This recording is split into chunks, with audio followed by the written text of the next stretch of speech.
मधुतीर्थ पुष्करणी बाहरी दर्शन देते महाप्रभु नारायण पवित्र महाविश्व संक्रांति अवसर में आज प्रसिद्ध सिंगापुर महाप्रभु नारायण यात्रा आरंभ तीन दिन धरी भगवान नारायण पदार्थ प्रयोग सांस्कृतिक कार्यक्रम तथा मीना बजार पूरा 5 दिन प्रतिवर्ष परी आज प्रातः सकाल नारायण गोसाई विग्रह को मधुतीर्थ पुष्करणी ऊपर को अणाई पूजार्चना पर मंदिर सिंहासन उपवेशन कर महाप्रभु दिग्दर्शन जिला जिला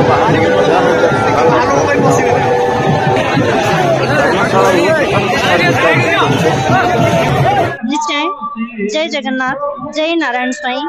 आमे प्रत्येक वर्ष ये ठाकुर को देखा आसू ठाकुर एमती एक भावना एमती एक से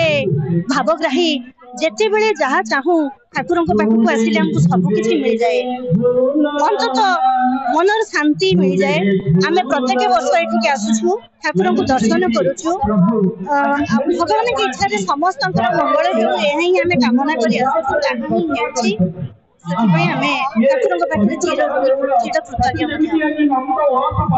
सब वर्ष शांति श्रृंखलार सहित ये यात्रा होची सब वर्ष आम ए वर्ष टिके नियारा ढंग में करा जाउछि आम लक्ष्य करूछु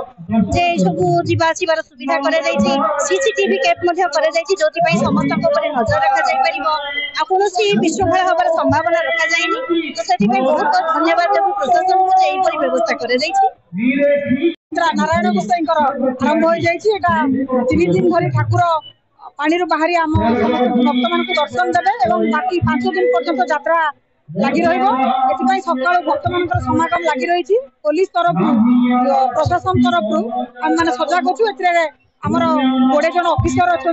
50 जन होमगार्ड फोर्स 6 सेक्शन एवं अलग कन्स्टेबल हाविलदार मिसी पाखापाखि 30 जन समस्त डिप्लॉयड होती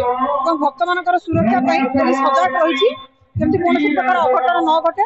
सहित जेहतु खरा आरंभ हो जाती पानी सुविधा हम फायर समस्त छुट्टी कराई यात्रा केमती शांति श्रृंखला